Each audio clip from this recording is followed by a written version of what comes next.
నమస్తే ప్రజాప్రతినిధి న్యూస్ కు స్వాగతం. అన్నంచిన్ని వెంకటేశ్వరరావు సీనియర్ పాత్రికేయులు పరిశోధకులు ప్రజాప్రతినిధి టీవీ ఆత్మీయ సమ్మేళనం మీటింగ్ లో ముఖ్య అతిథిగా పాల్గొన్నారు. మాజీ ముఖ్యమంత్రి కేసీఆర్ కు సవాల్ విసిరిన అన్నంచిన్ని వెంకటేశ్వరరావు కేసీఆర్ అయినా కేటీఆర్ అయినా ఒకటే, కేసీఆర్ ఓడిపోవడం 3 సంవత్సరాల క్రితం చెప్పాను. అధికారంలో ఉన్నప్పుడు నేను చేసింది కరెక్ట్ అనుకుంటారు. ఒక సర్పంచ్ మూల స్తంభంగా ఉండాలి, కానీ ఆ వ్యక్తి అధికారంలో మదమెక్కిన తర్వాత ప్రజలు కనపడరు. భగవంతుడు గొప్పవారు, కేసీఆర్ గొప్పవాడా అంటే గులాబీ పిచ్చోళ్ళందరూ కేసీఆరే గొప్పవాడు అంటారు. కాకని బొంద పెట్టారు. ప్రతి యూట్యూబ్ ఛానల్ వారికి అక్రిడేషన్ కార్డు ఇవ్వబడుతుందని అన్నారు. ఇక ఇళ్ల స్థలాలు అవన్నీ మర్చిపోయినాయి, ఆటోమేటిక్ వస్తాయి. గవర్నమెంట్ చేంజ్ అయినప్పుడు ఆ ముక్కుడు లేడు కదా, నియంతా లేడు కదా, ఒక విధవ వెళ్ళిపోయాడు కదా, ఏ ఇబ్బంది లేదు. దానికి సంబంధించిన ప్రణాళిక ఒకటి రెడీ చేసాం. అంటే గవర్నమెంట్తో దవదఫాలు మనం చర్చించిన తర్వాత వాళ్ళకి ఎలాంటి ఇబ్బంది లేనటువంటిది ఒకటి క్రియేట్ చేద్దామన్న ఐడియాలో ఉన్నామా. అందుకని దానికి సంబంధించినటువంటి ఏర్పాటు కూడా చేస్తున్నాం. బట్ అందరూ వీళ్ళేదో వాడేస్తే ఎంగిలి మెతుకులో మనం తీసుకోవడం, దట్ ఈస్ డిమాండ్. మన 4th estate ఇక్కడ వాడు 10 ఏళ్ళు వాడు రాజ్యం వెళ్ళిండు ఒక నియంత లెక్క. ఈ 10 ఏళ్లలో అంతకుముందు నా మీద ఉన్నది ఒక కంప్లైంట్, ఫాల్స్ కంప్లైంట్ పెట్టినాడు ఒక ఐపీఎస్ ఆఫీసర్ని. తెలుసు అందరికి ఎట్లా ఉతికి కాలేసాను, రంగనాథరెడ్డి క్యాండిడేట్ని. అయిపోయింది కేల్కతం దుకాణం. మనతో మాట్లాడడానికి ఉండడు. అంటే జర్నలిస్ట్ నిలబడి ఉండాలి, గుర్తుపెట్టుకోండి, ధైర్యంగా నిలబడి ఉండాలి. అరెస్ట్ చేస్తారంటే భయపడిపోయో, వాడు కేసులు పెడతారని ఎస్ఐ ఫోన్ చేయని భయపడిపోతే ఇవాళ ఆ ఎస్ఐల పరిస్థితి, సీఎల పరిస్థితి ఏంది? ఎక్కడికక్కడ ఉంది. అంటే మనం వాళ్ళని తప్పట్లే, వాళ్ళ మీద అధికారంలో ఉన్నప్పుడు అధికారం చలాయిస్తే మన ప్రతీకారం ఎలా ఉంటుందో కూడా జర్నలిస్ట్ చూపిస్తున్నా. కేసీఆర్కి మొగుడేవాడంటే అనంత వెంకటేశ్వరరావే, అందరూ తెలుసు. ఎందుకంటే ఎన్ని ముప్పు తిప్పలు పెట్టాలి, అన్ని తిప్పలు పెట్టాం కదా, చివరికి నేల మీద తీసుకొచ్చినాం కదా. ఇంకో గుడ్ న్యూస్ కూడా ఆయన చెప్తా ఈ వేదిక మీద నుంచి. ఇంకో 5 ఏళ్ల తర్వాత వాళ్ళ పోటీ చేయడానికి అభ్యర్థులు ఉండరండి. నేను చెప్పింది అక్షర సత్యం. పార్లమెంట్ ఎలక్షన్స్ కానీ పార్టీ వెళ్ళిపోద్ది. ఆ పార్టీ అధ్యక్షుడు ఉండడు, గౌరవ దాన్ని యాక్టివ్ ప్రెసిడెంట్ ఉన్నాడు కదా, కేల్కదా దుకాణం. అంటే ఎంత స్పష్టమైన అవగాహన ఉండాలంటే మనకి ఒక రాజకీయ పార్టీ మీద కానీ, మన దగ్గర ఉన్న రాజకీయ నాయకుల మీద కానివ్వండి, మనకి అంటే ఎక్సరైజ్ చేయాలి. ఇది హఠాత్తుగా ఉంటే రాదండి. మనం 24 గంటలు ఇప్పుడు కేసీఆర్ ఏం చేస్తుండో మీరు అనుకుంటారు. నేను చెప్పగలను ధైర్యంగా, ఈ వీడియో కూడా పెట్టాలి. దాంట్లో ఆయన రాయలు సల్యూట్ కొడతాడు, మందు పెట్టి పడుకుంటాడు. ఇంకా మనకు ఎలా ఉంది, ఏముంది? ఆ పొలిటికల్ బ్రోకర్ ఉంటాడు. అమ్మ తను ఏమనుకో, మాకు అమ్మ ఇవన్నీ లాంగ్వేజ్లో మాట్లాడుతున్నా, నువ్వు లేకుంటే ఇంకా భయంకరంగా మాట్లాడుతుంది, ఉంటే మంచి పని చేసి ఉంటాడు. ఆ పొలిటికల్ బ్రోకర్ ప్రశాంత్ కిషోర్ ఉంటాడు. వాడికి రోజుకోసారి ఫోన్ కొడితే వాడేం చెప్తుంటాడు, వాడికి తెలంగాణ సెంటిమెంట్ అర్థం కాదు. తెలంగాణ తమిళనాడులో వర్కౌట్ కాదు ఇక్కడ వాడి సెంటిమెంట్స్. ఎందుకంటే పొలిటికల్ బ్రోకర్ అని అన్నప్పుడు కూడా లాయర్ నోటీస్ ఇస్తానని వాడు లాయర్ ఫోన్ చేశాడు.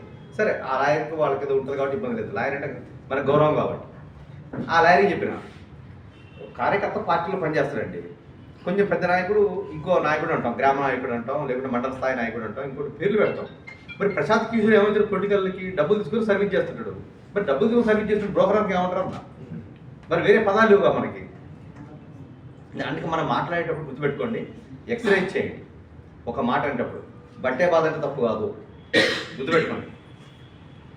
నేను మొన్న ఒక పదం నేర్చుకున్నాను ఒక 20 రోజుల క్రితం. బేవకూఫ్ అన్న కూడా తప్పు కాదు. బేవకూఫ్ అంటే ఏంటంటే అది ఒక ఉర్దూ పదం నుంచి వచ్చినది. బేవకూఫ్ అంటే ఏంటంటే పట్టపగలు కళ్ళు మూసుకొని ఉన్నటువంటి, అంటే కళ్ళు తెరిచి చూస్తున్నది గుడ్డ కుప్ప, కానీ దానికి కనిపించదు, దాన్ని బేకూఫ్ అంటారు అనమాట. అంటే బేకూఫ్ అనే పదం ఉపయోగించవచ్చు. లోఫర్ అంటే చెడ్డోని అనుకో. అంటే ఈ పదాలు మనం ఉపయోగించే పొలుసును బట్టి ఉంటుంది, రాసేదాన్ని బట్టి.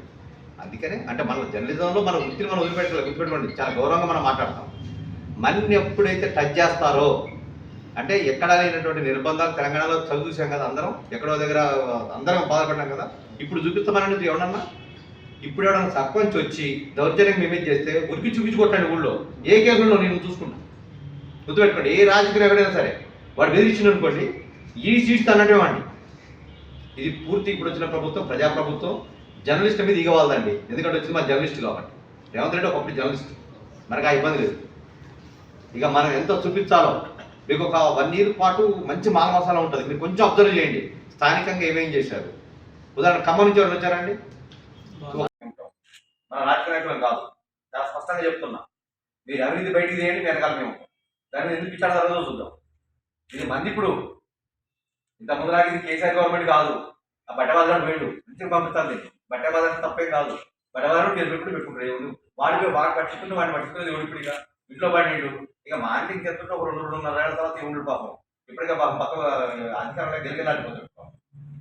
అధికారం ఉన్నప్పుడు ఈ అరాజకాలు చేసి తింటే ఉంటుంది కేసీఆర్ కాక నువ్వు అధికారంలో ఉన్నప్పుడు చేస్తే ఎట్లే వస్తాయి మాట్లాడదాం మరి ఏం చేస్తావు తగలబడి నువ్వు చచ్చిపోవడం కోరుకోలేకపోతున్నావు కానీ పూజలు మాత్రం చేస్తావు నువ్వు బతుకున్నారని మరి నరకం చూపిస్తుంది నీకు ఈ 5 ఏళ్ళు నేను చూపిస్తా కానీ మీ సినిమా ఇది పరిస్థితి మీరు ధైర్యంగా ఉండండి ఒక బ్రదర్ లెక్క నేను మీతో పాటు ఉంటా మీకు ఎక్కడైనా ఈ సమస్య ఎదురైతే అక్కడి నుంచి ఒక ఫోన్ కాల్ కొట్టండి ఆఫీసర్ ఎవరో చెప్పండి వారి సంగతి చూసుకుందాం 4 రోజులు అయిపోయినాయి అది అప్ టు డీజీపీ ఎవరైనా కావచ్చు డీజీపీ మీద కూడా ఎంక్వైరీ చేపిస్తాను మన డీజీపీ పోలే ఒక కంప్లైంట్ తోటి ఆయన పోయి కలిసిండు ఆ లాజిక్ తెలవాలి మన జర్నలిస్ట్లో రూల్స్ అనేది చదువుకుంటే మనకి ఏంటంటే ఒక పట్టుతో వస్తుంది భాష మీద ఎట్లయితే మనకి పట్టుతో ఉండాలో మనం ఒక జియో కానీ ఏదైనా వచ్చినప్పుడు ఉండడం చదవండి ఐటమ్ పార్టీ పెద్ద కష్టం కదా ఎవరైనా రాస్తారు కదా ఐటమ్ రాసినప్పుడు దాంట్లో ఏముంది దాంట్లో ప్రజలకు పనికి వచ్చేది ఏముంది ప్రజలకు ఇబ్బంది కలిగేది ఏముంది మనంతా ప్రజల కోణమే ఇప్పుడు కేసీఆర్ మీద ఇన్ని వార్తలు రాసిన ఇన్ని కుంభకోణాలు రాసిన నాకు ఏమైనా వచ్చిందా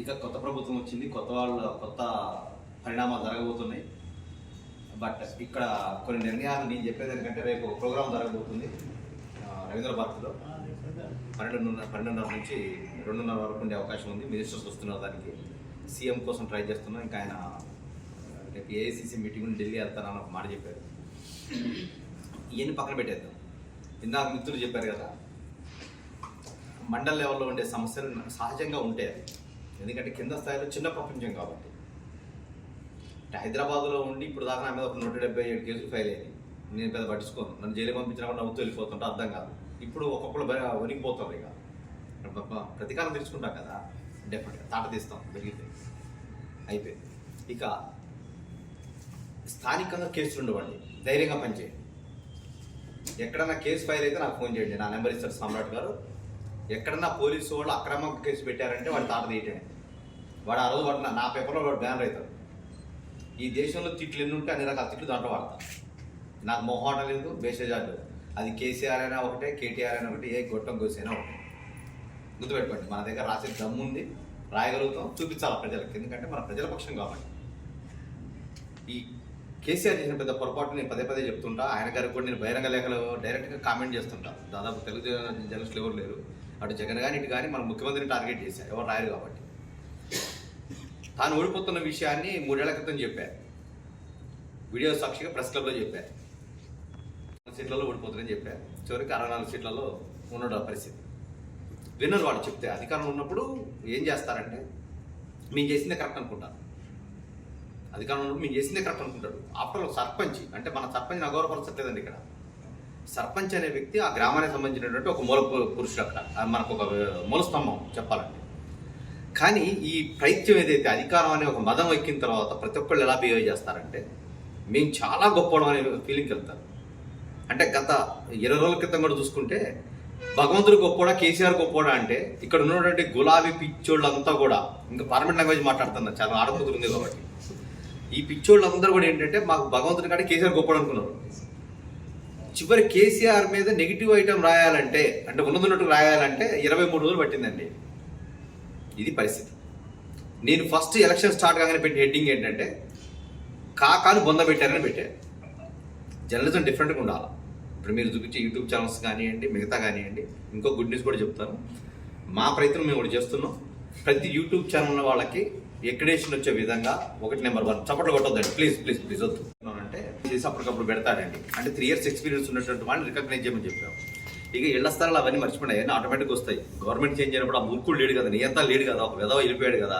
ఏ ఇబ్బంది లేదు దానికి సంబంధించిన ప్రణాళిక ఒకటి రెడీ చేసాం అంటే గవర్నమెంట్తో దఫదఫాలు మనం చర్చించిన తర్వాత వాళ్ళకి ఎలాంటి ఇబ్బంది లేనటువంటిది ఒకటి క్రియేట్ చేద్దామన్న ఐడియాలో ఉన్నాం మనం అందుకని దానికి సంబంధించినటువంటి ఏర్పాట్లు కూడా చేస్తున్నాం బట్ అందరూ వీళ్ళేదో వాడేస్తే ఎంగిలి మెతుకులా మనం తీసుకోవడం దట్ ఈస్ డిమాండ్ మన 4th estate ఇక్కడ ఇప్పుడు వాడు 10 ఏళ్ళు వాడు రాజ్యం వెళ్ళిండు ఒక నియంత లెక్క ఈ 10 ఏళ్లలో అంతకుముందు నా మీద ఉన్నది ఒకటి ఒక కంప్లైంట్ ఫాల్స్ కంప్లైంట్ పెట్టినాడు ఒక ఐపీఎస్ ఆఫీసర్ని తెలుసు అందరికి ఎట్లా ఉతికి ఆరేసాను రంగనాథ్ రెడ్డి క్యాండిడేట్ని అయిపోయింది కీలకతం దుకాణమ్మ మనతో మాట్లాడడానికి ఉండడు అంటే జర్నలిస్ట్ నిలబడి ఉండాలి గుర్తుపెట్టుకోండి ధైర్యంగా నిలబడి ఉండాలి అరెస్ట్ చేస్తారంటే భయపడిపోయో వాడు కేసులు పెడతారని ఎస్ఐ ఫోన్ చేయని భయపడిపోతే ఇవాళ ఆ ఎస్ఐల పరిస్థితి సీఎల పరిస్థితి ఏంది